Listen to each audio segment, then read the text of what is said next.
Siguro ng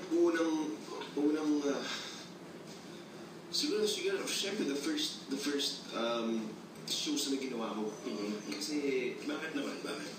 kasi first ko yun eh. Doon talaga ako, yamos na ako. Pagpasok ko, ibang mundo yun eh. So, Hindi ka ba?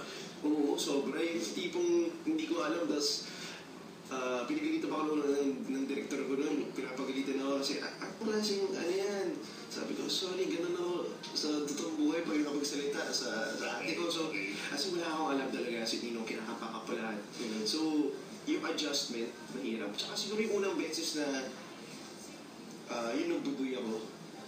Nagbubuy kasi syempre, unang yung serious role na kailangan level ka kay Gerald kasi ikaw yung kontrabida niya.